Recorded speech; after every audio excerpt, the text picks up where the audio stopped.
Yasemo Apostle Kwadwo Sarfo kantanka na chirasem that the number part 2 na eboboba no edi etumidie enenne say no krese nuanom Adwoa Sarfo ne Kwadwo Sarfo kantanka eduru stage say shoot and kill no yetu kwa ya from Canada to America ni yebedu na awra somewhere there chiri that the number part 2 eloduba abusia osebo the Zara man enne ono asoro no wom oyesofo wom and somebody ever to jano me buy gidi somewhat but ya picking sembi epese wutie lawyer ni a wo ginam de ma Kwadwo Sarfo kantanka and somebody be chire mu joy news no etwetwe aso se Adwoa Sarfo de ka ni ka twi tu no de ka ba be bawura ma twe fa nipa so akum nipa ena Kwadwo Sarfo kantanka no so oda say shoot monkon mon tututu osebo say Kwadwo Sarfo no from day one no benya kra na papa na we free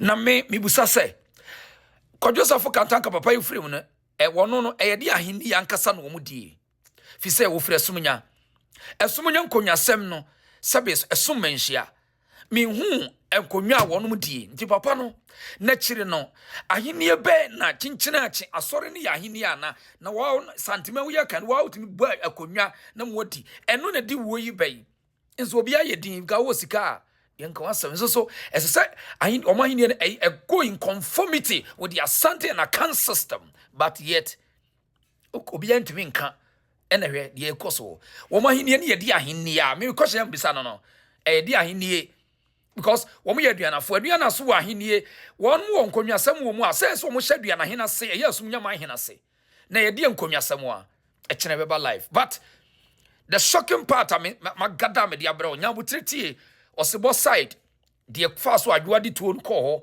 ene ne ka say ye no kore de fa so lawyer nso nsem wo be kan ye lawyer ni pawo wo mai bi ni tie de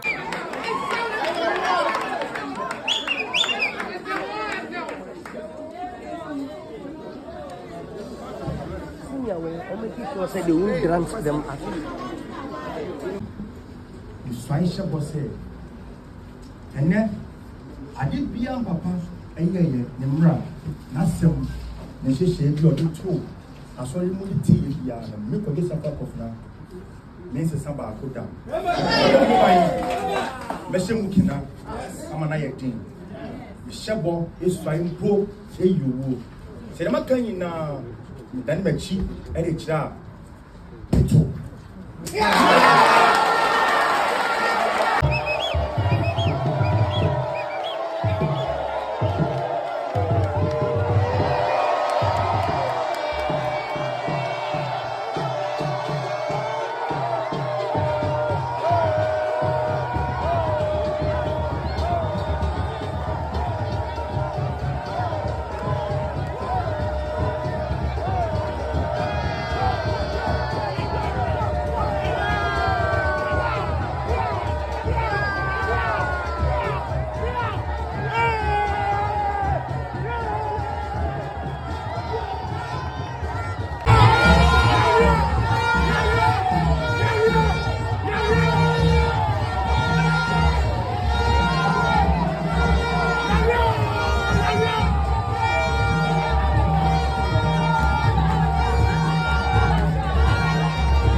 Man, Ayama,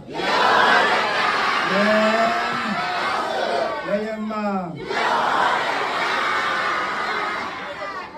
Edikan Nasie, Tessie, Edoko, Agamamiami, acting chairman of the Council of Elders, lawyer Festus, Usi Bebu. Any Council of Elders in Asorima General Council. Best say, and then a day, a Nijeda. And that day, and society are reward that you say. Upon ordinary by and 77, you read the saying in Indian Japan home, it was here then. And then best then not over kind of some a we and live again. The Equayan, best in Kabum. In Kabum. Some Papa catch them and feed them for sale. So open up Breku, and what is 7 at the children.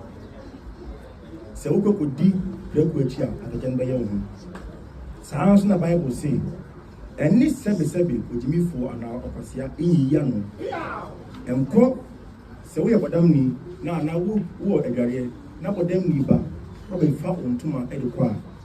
Now also in the chair. We are whom why not about them? Messi and Kabum or dog, and only a dear papa and a tea, now sorry. Yakwe and Yanka Boom, but we should be vigilant. Yanka and Boom, I may near them, and now a brew I could grow emre. I could grow a 7 in him, but no more could grow. Metamochi, and some Montamechi, and one pie and some Papa Tiasino, I sorry, in Wunne, a dear no unia bay a war. And 2 person would didn't quite feeling some. 2 minti Ukunia ba. 2 me a whoopenti. Oh, sorry, a Ukunia ba.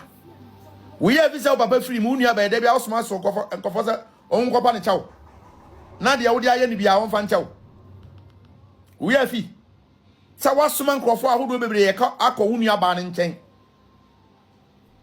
So Mucopani Chow Mount. And that dear, when I'm paying for a coffee for Bidiwachi, and unti, will be cool near Bano. No problem. When you pay bien no other than a Kunkuma book. What do you kuno? Now will be in Kuma. Could you be what? When you pay Biabi will be a say. And this I will say war. Unsonia me. Utimo why you yet. And what that emperor Utimo da. Kasenko do. Emma sum enu kwem. Do nipa ye bia obebu waten. Do nipa ye bia obenya wakotua. Kwaya kofra. Unia ba wonwu yo Adwoa. Ne papa nyankopon asave no. Na mo ka so te ka na chi. E ka mu fire na ka matiti ni ti na. Ona no drive car no. Ono ena na drive car no. E de pa na unua be ya wo anti wo pe no wo.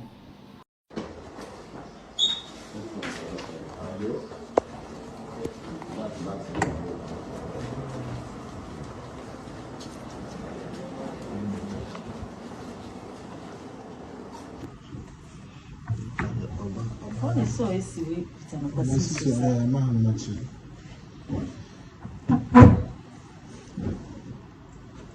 kwa mwanchi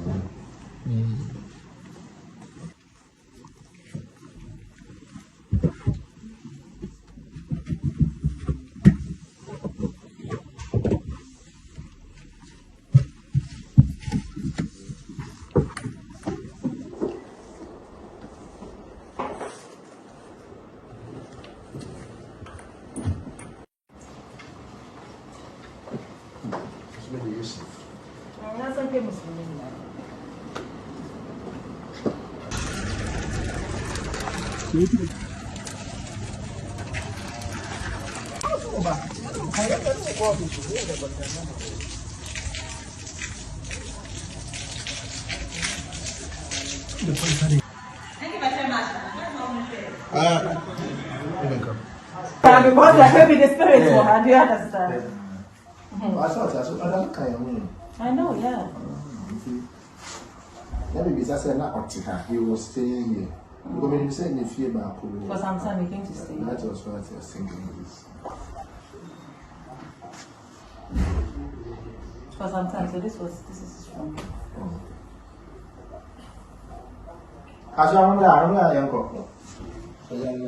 Breaking news as Sabo finally spills it out. Akafana.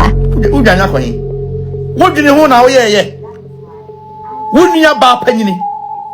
What other way is on fire? Seven years of phobia no best idea. Now, me, Medi no crook of da me wu. Wo pema sama fa, pema sama, you can go to hell. Because at the end of the day, no, assume any hand, any kaka. When you want to stand for the truth, you stand alone. Maybe penny money when you and then you nipa back and me pay. The Yamini by Yame and I'm a pay. And no time I call court, according injunction, and they back told the away and so.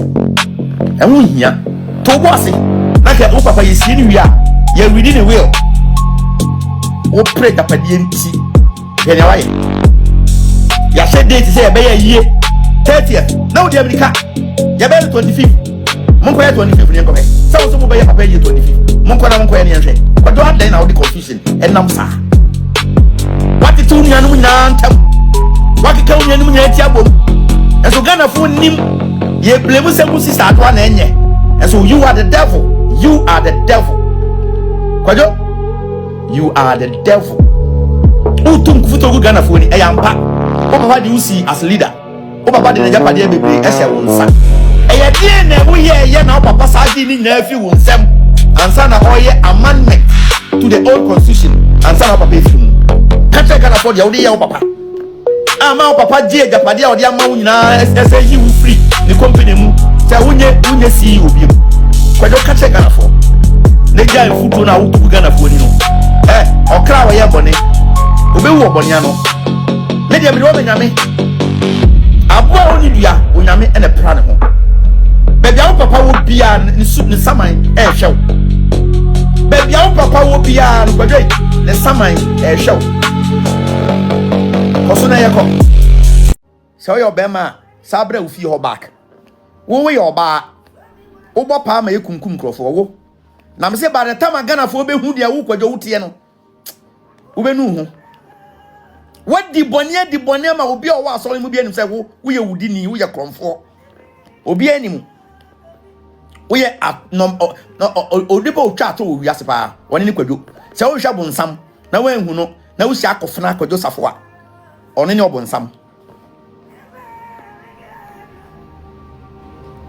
Kwadwo oni no obonsam wo de obi anwa o so obi anku a wo otam beso wo bewu onipa bie no obeda na kunkum bo obi abewu eni Kwadwo wo de opa kumu nuanu nyina na fa wo papa japade nyina na wo papa na wo de japade no bae kra no waja hokọ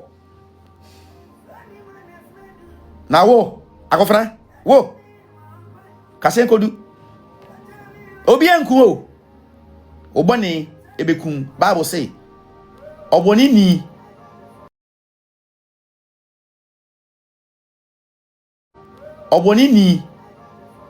ani boni mu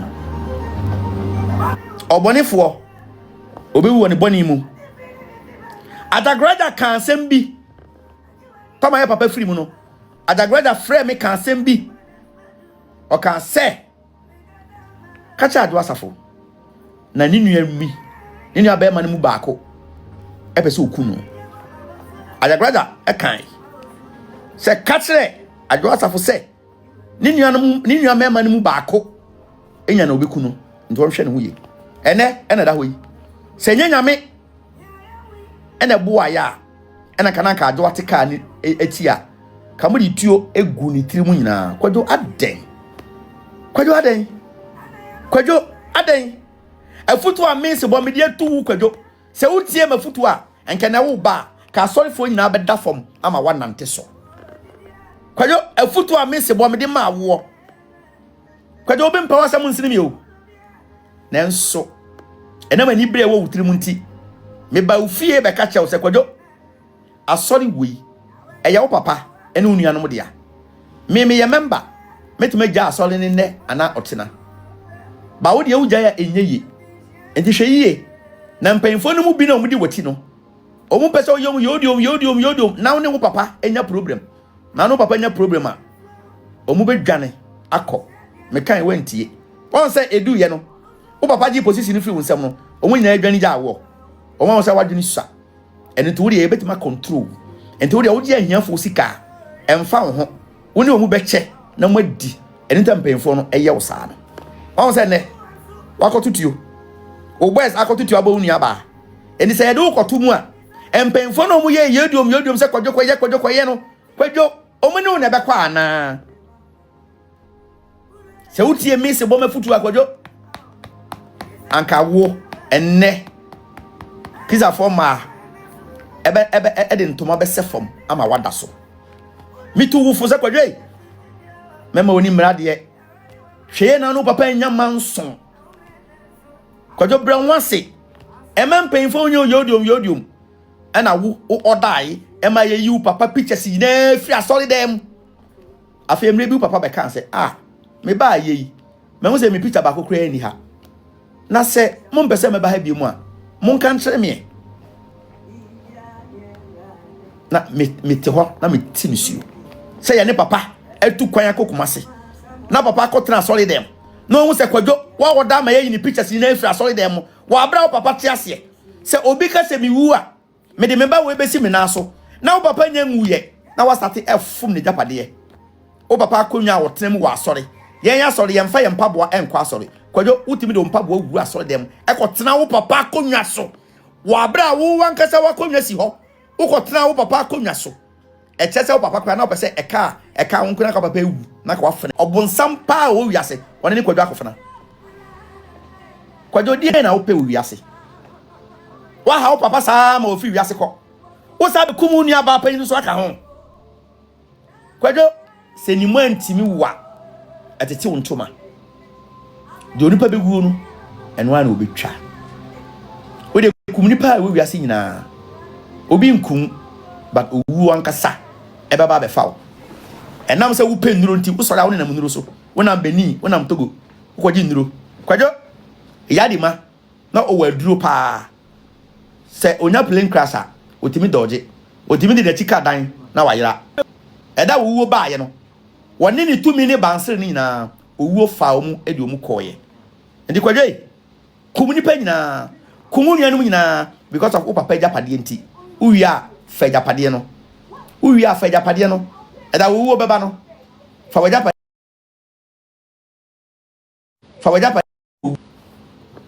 eda wuwo beba oso no wo fa japade na wo pre no fama wuwo na wonyaawo wati wenya mpayemfo bi Absalom in the Bible David ba Absalom he never a day thought say obegu ni papa ni mase never na opeso de ne car no ewura efie ho ena Kwadwo ma order say fire am na they thought say Adwoa te car na chi ena mu jai tu mu gbe na onyame amfo eye kwa Kwadwo position ti uku nua ba we nye onu aka wo ka woni baby asase na wote so nkwa na wudwa onu che Ghana for say e dan no the 6 months ni si ye no boa eye unua ba Adwoa ene kopa wo papa chewo e ma wo ka asase no kofa baako asase no ya asore dia fa baako na fasi dan ene wodu furupe eni bere akohwie konfo ena akofa asase nyina Kwadwo wo ba unia wo oda wo boys ama wo ba unia ba atuo because of position ti dia wo de ya wo papa nyina achi ene dia wo de ya unia no nyina achi enam se wo ye huye na mogya mpa utiri mu danti ena oda ase unia ba no yem fire no asa pembe tuto benkum ene wonifa wani nkwa na abehu wo de ebi nkan wo na wani wa so nyame nkuwa ota hwan eyekwa. Yes, I wasn't on ground actually at the point the incident occurred, but as a member and a lawyer for the church, I received some brief detail of it. So maybe as far as I can share the briefing I got.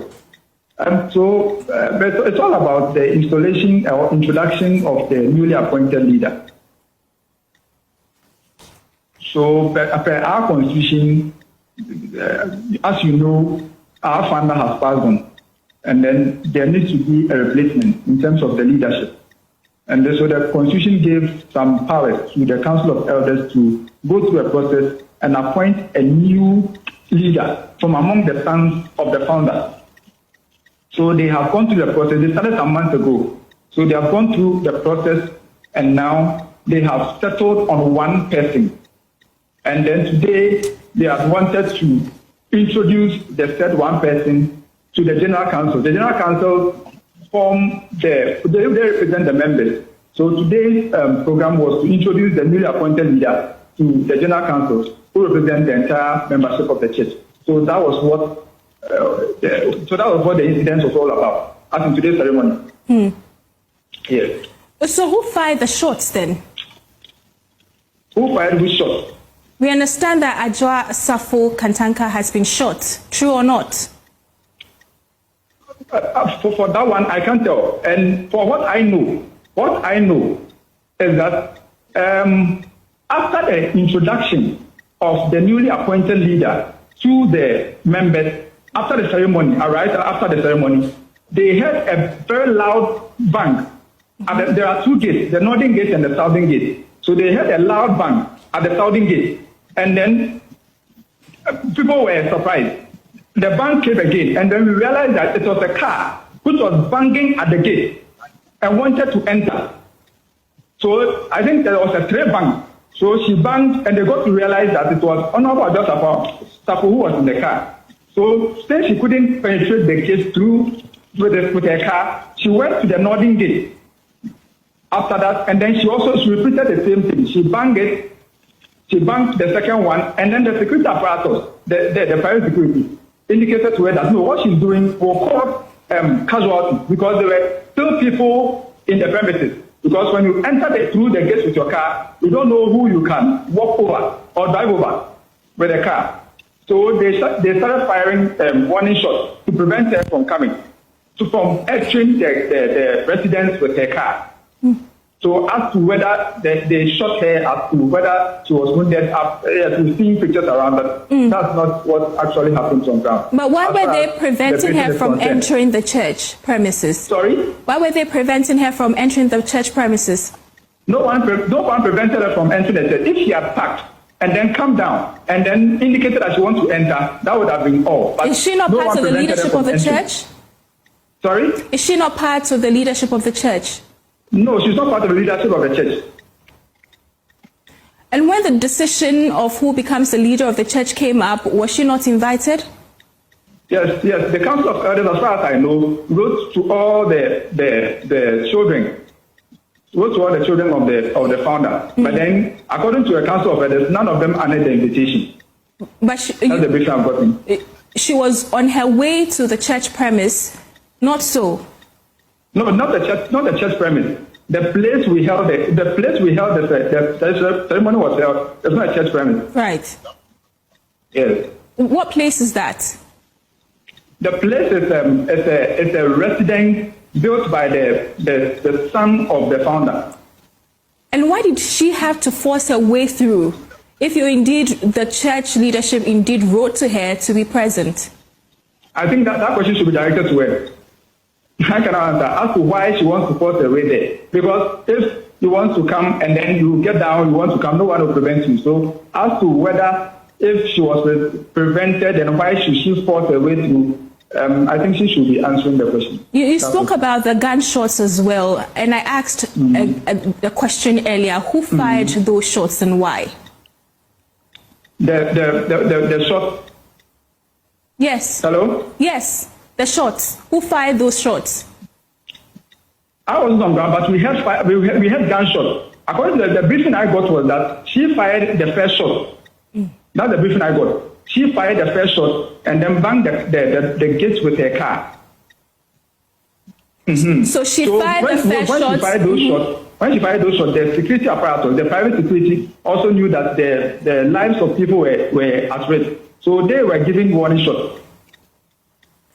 And we understand now that she is injured at the hospital. Can you confirm that for us?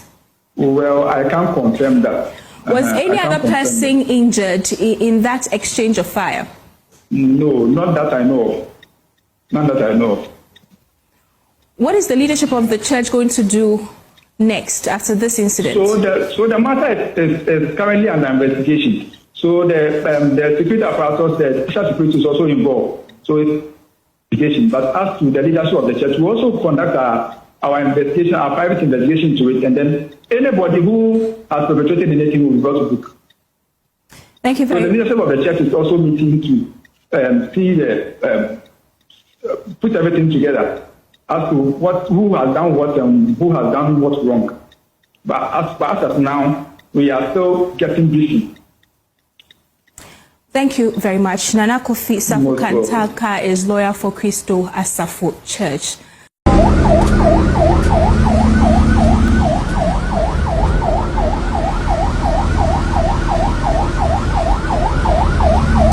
So where bro mo Russia adwasa for wedding akwako piem wo hospital no makwako hwe no na awusuan update a police force ade aba bonti so biem no e kire se omache nkrofo bako 6 omo na da screen sisu a kire se nkrofo 6 yi kire police for ensa tumi akomo na etu na ekurukuro mo no na enye tuo ketwa na ekwan fa so police for echi omo no omo de ni na abeto abonten ekwan fa so mo shoot ye no ni na so omo de ho nsem aba kire se busuan fa ni enfem omo say 6 arrested in connection with Kwabenya shooting incident.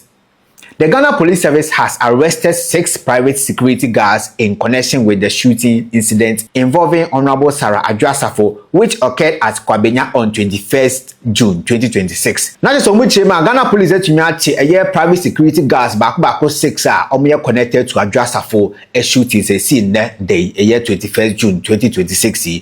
Yes, number 2, I must say, subsequently, a search conducted has led to the retrieval of 5 pump action guns, 1 Taurus pistol loaded with 7 rounds of 9mm ammunition, an additional magazine loaded with 5 rounds of 9mm ammunition, and communication equipment. So I'm going to say munya search no mo boy no omutimi nya 2 a pump action gun no omutimi nya bako 5 and na munya pistol no so na say etu aboba na share sa pistol no no na eye bako 7 and omusa konya another magazine etu a no so ya load eye etu aboba be 5 so ehima say abusuan enya asem ketua eye fidi omode kasa omo ho no ni na so omutumi ensa ekan bi 3 omo say preliminary investigation indicates that police personnel from the National Operations Director and the Intelligence Directorate who were on special duty received a distress call from a resident at Kwabenya and proceeded to the scene. Not to say omunyante police for ni bi nyante amach somo edemrika ekopi mu ewo eye Kwabenya ho.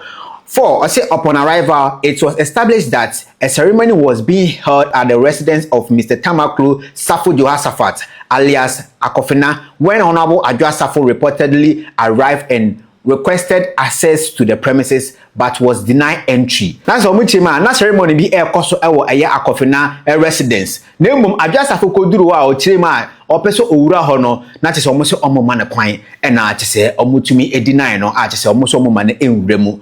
5. I say police investigations further revealed that armed security personnel at the residence allegedly discharged firearms during the incident, resulting in the injury of Honorable Adwoa. Her vehicle was also found with multiple gunshot marks. Now, to so police for investigation, say, esan se na Adwoa peso owura ho a chese omo se omo ma ne kwama ne owura ho a ekoye mentem ho ase gidigidi no ena ye security fo na omo ho no so ede abufu etututu ede bro Adwoa ne car ni na chese sisi no car no kora akohwe ho a chese max ni na etu max ni na ado ewo kan ho ye nto aso say the suspect and exhibits have been transferred to the police headquarters to assist ongoing investigations. Na chese suspect no ene chese omo amka ka ho ni na chisi a transfer money na edo moko eye police headquarters a omoko akobua ama eye police setimenya abotre aye nhwehwemu ama chisi omotumi hu nkrofo kra omo hye ekire 7. I say investigations are ongoing to locate and arrest all other persons connected with the incident. Na chisi omo chima investigation no egusu a ekoso police for no gusu omo ye omo hwehwemu a chisi omo pekwan bia so achi nkrofo a omukasa adwumadi we ni na ho na matimi ache omo na makototo oma no na the property nti omo yes ano omatimi achichi mu ade akere eye Ghana police. So now to say the current update abu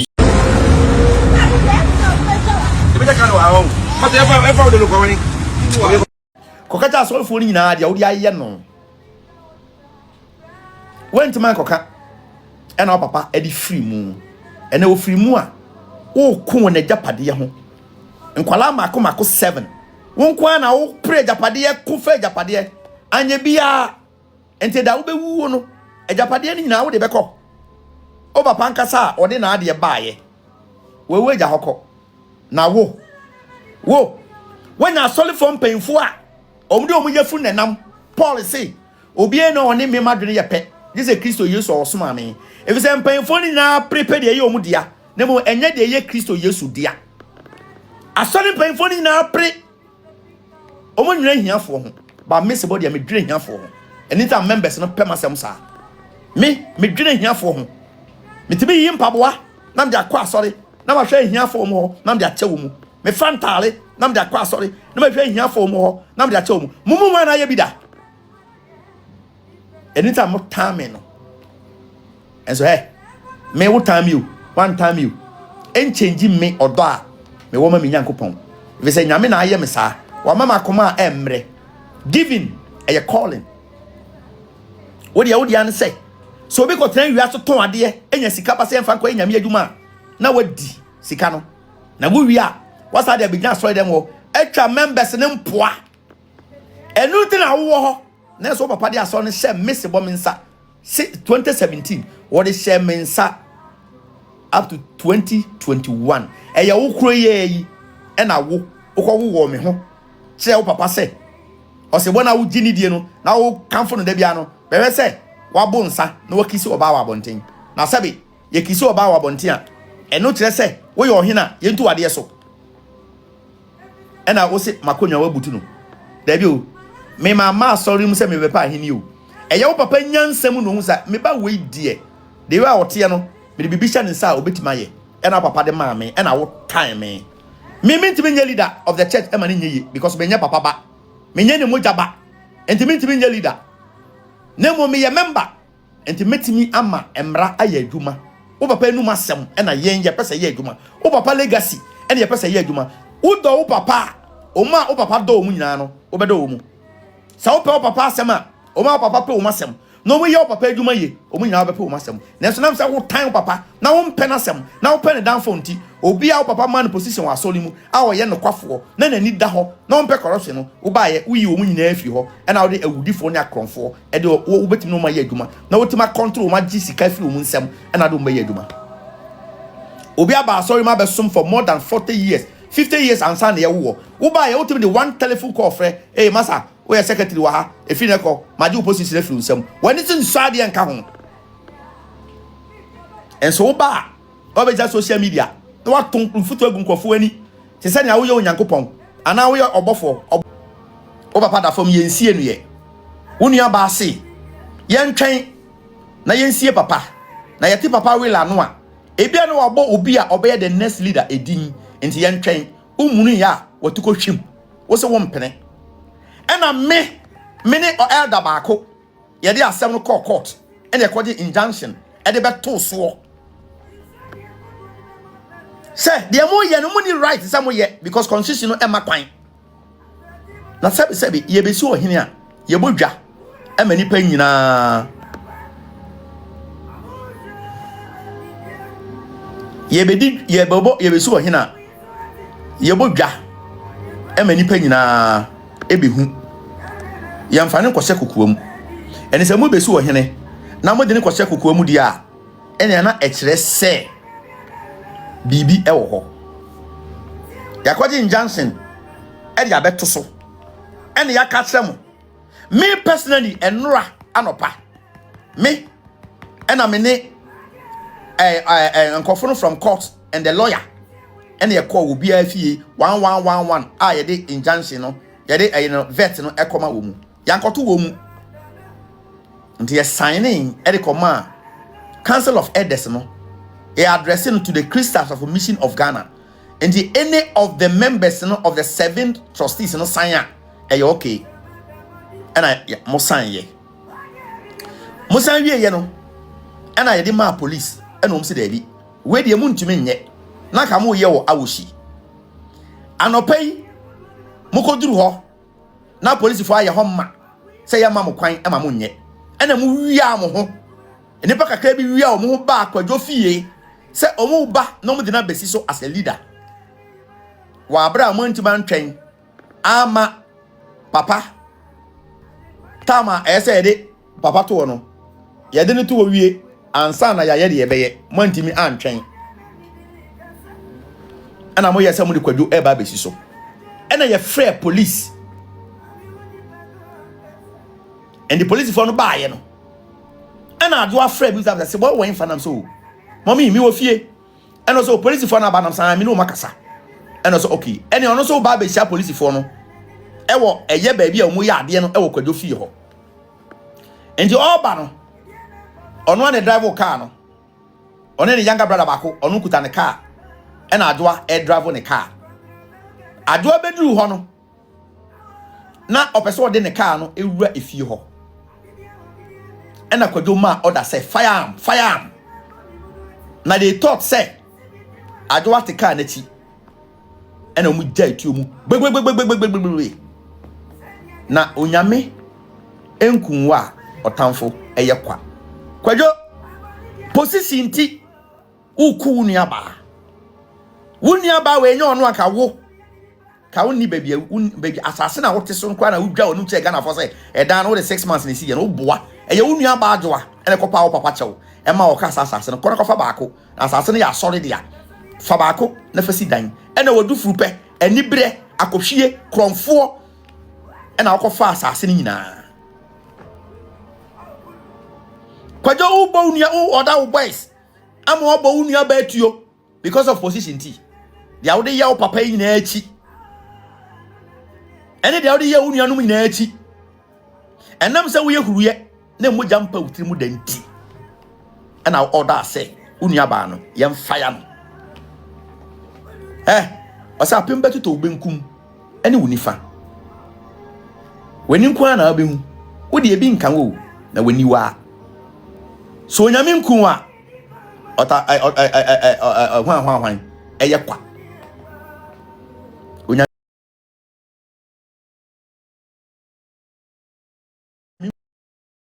onkun Adwoa ye onyame onkun Adwoa ye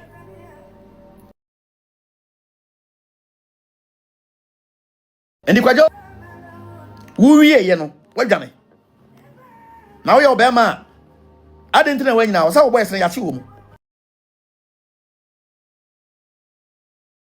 hey so yo bema sabra wo fi ho back wo we yo ba wo bo pa ma ekunkum krofo wo na me se ba the time Ghana fo be hu dia wo Kwadwo wutie no wo be nu hu what di bonia ma obi o wa asori mu bi anim se wo ye wudi ni wo ye kromfo obi anim Oye odipo otwa to wiase pa woni ni Kwadwo se wo hwa bonsam na wanhu no na wo hia akofena Kwadwo safo a oni ni obonsam Kwadwo oni ni obonsam wo de obi anwa o so obi anku a wo otambe so wo bewu ada wo bewu no fani na akọ na Ghana fo bi no mpe ne kurenti o ka no kura na ho ye ehi sebe ni ebusam se hunu o ka no kura onya supporters bebre o na mo wo de bra na be jimi ni ka atro wo be hu nipa ebedi wachi but whenever you want to speak the truth no you become public enemy sin we asete here atro di hine na no kura da fom no kura e da fom e na atro etieti an so nenso onyame ye nada no onyame yensi na twetwe de onipa guo no eno an obetwa de woye bia no onyame wo hyew da kru benya so akatua say papa say bone wonipa won kwa na Awurade de ma wo 70 years and say when you 40 years aka 30 years and 30 years is just around the corner now even that 30 years kwan de na che say obetimanya ansa na ofi wiase aye di asempa wonipa bia uti wiase a ema moja enye utirimu ma eye di asempa na no kure wo hoyi wodi se fom ebepie enche Ghana fo nyina be hu Kwadwo akofena Ghana fo nyina be hu de wi a wote enye obi na beka che obi se obi ntan wo de Ghana fo be hu ene wo be decide so mu do wo se omu no wo koso na ye ne awo ye ne saa tumfuturugu Ghana fo ani e wo social media fatro na be gina ho yesi na wo preach Nanso dia wo ye nyina no eye na ada na wo da nipa ka che Ghana for de na wo papa ka fa wo ho e de na wo ye wo papa e na wo papa e position wo nsem a wo de ama wo nyina e free wo nsem esa ye amendment to the old constitution ka che Ghana for de wo ye ya nti wo papa e leadership free wo nsa na obi anaka wo ye CEO wo papa ji ni na free wo nsem ka che Ghana for e de na wo ye wo papa and our papa decided in a few them. Tell them. A dear no unia beya war. And 2 person would didn't quite feeling some. To me tea ukunia ba. To me a whooping tea. Oh sorry ukunia ba. We have this papa free munia by Debbie house master and confessor on company chow. Nadia would I be our fan chow. We have fee. Sa wasuman krofo ahodo bebre ye ka akọ wunu aba ne nchen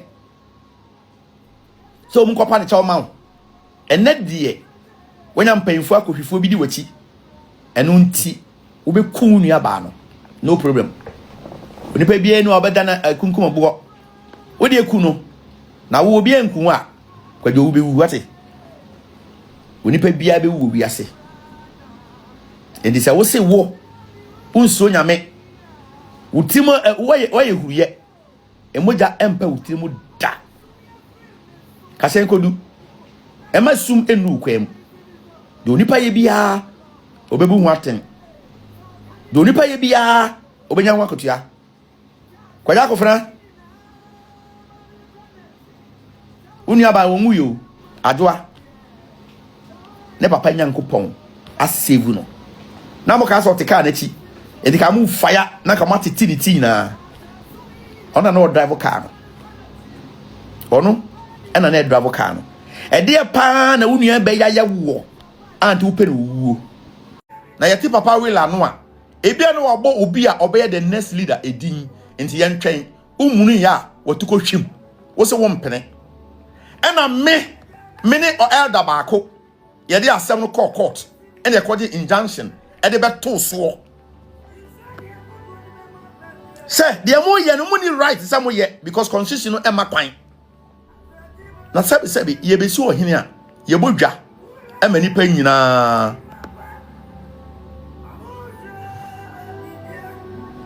ye be si ohene a ye bodwa ema nipa nyina ebehu ye mfane kwose kokoam eni se mo be si ohene na mo de ne kwose kokoam di a eni na ekire se bibi ewo ho yakwaje injunction e dia beto so ene yaka kyerem me personally enura anopa me ena me ne nkofo from court and the lawyer ene ye call obi afie 1111 a ye de injunction no ye de no vet no ekoma wo mu yankoto wo mu nti ye signing e de koma Council of Elders no addressing to the Christians of a Mission of Ghana and any of the members of the 7 trustees sign okay and I mosan ye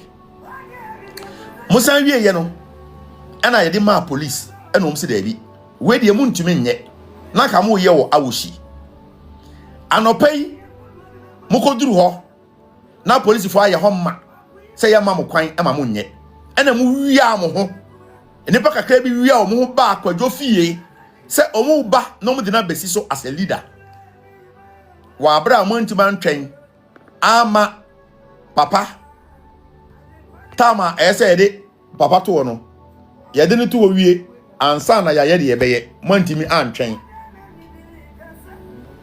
ana mo ye se mo de Kwadwo e ba besi so ena ye free police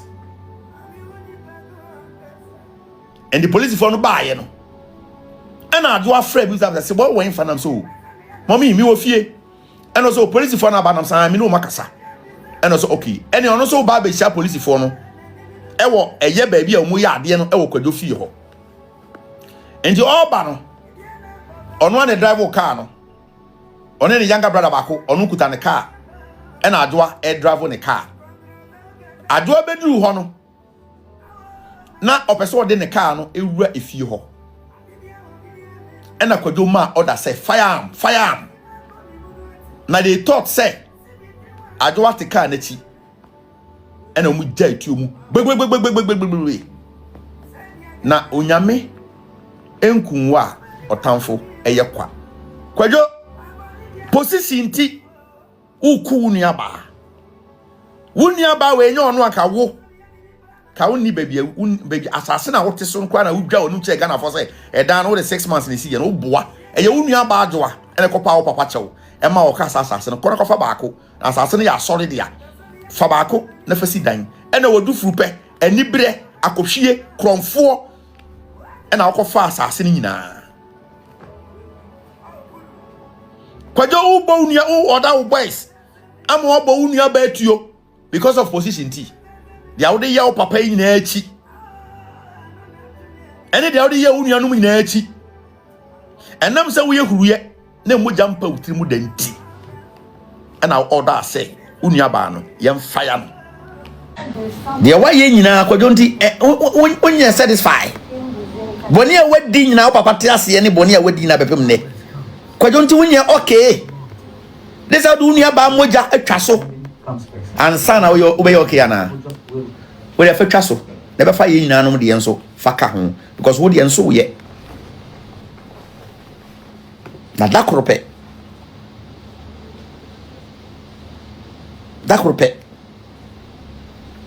ni awo hwehwe on sabeka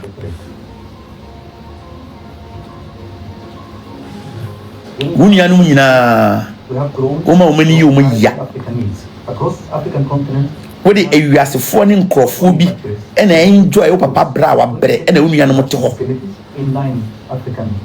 wunia pani na na yawo hwana ho brase onkasa ewiasa fefe de enya ne fe nani mrade ka ya toma no 2015 14-15 and one or that's good ne. Oh, how many cars and nada car ya kotoma o papa for the birthday krano and I will yere echi ne umunipa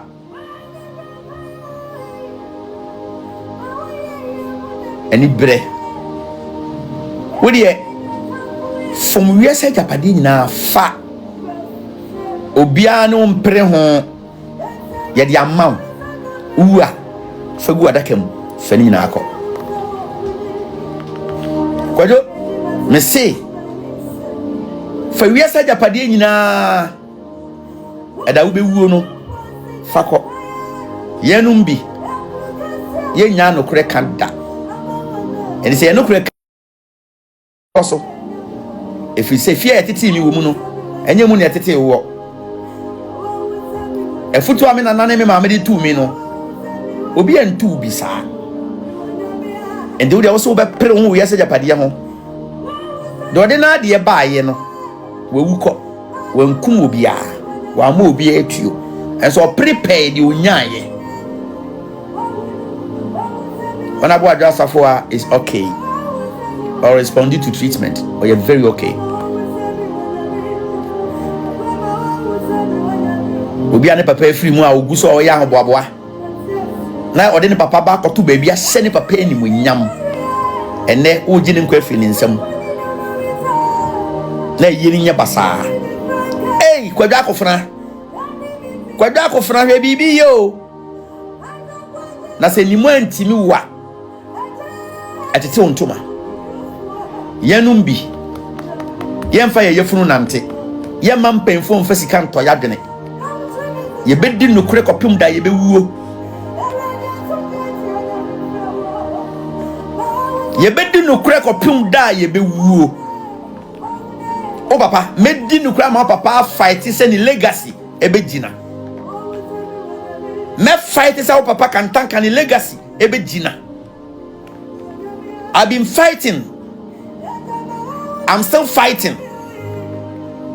I will fight. We, the lovers of Kantanka, we will fight. Yama mo amude mo yefunu nam no eme hiafo egu asori we mu. De obi bedi kwa den. Na so onyasika no de pasa de be nyame aduma. Na mo maten tam sika no. Na mo de ko. Ye ko kan ma fa ye ho tan. se wo nua ba na kotena wie mu tombo frɛ tom bidie tom kokwa ya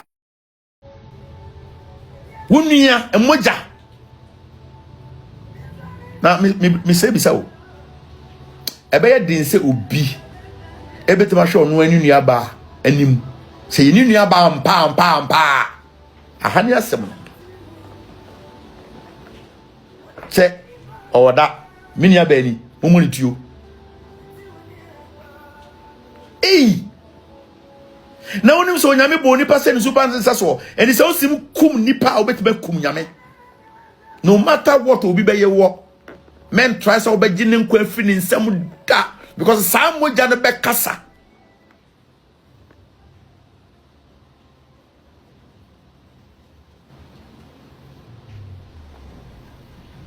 emoja bia obehwie gu bia no emoja no be kasa boni bia de be yi nipa wasase so obenya so akatua ade bia wo ye bia wo nipa dwene ho yi adwene bia wo utirim ebeba wo so wo de ku nipa tu am na fa ne sefom obi enhu a papa na wo so ho no nani ehu ma nyina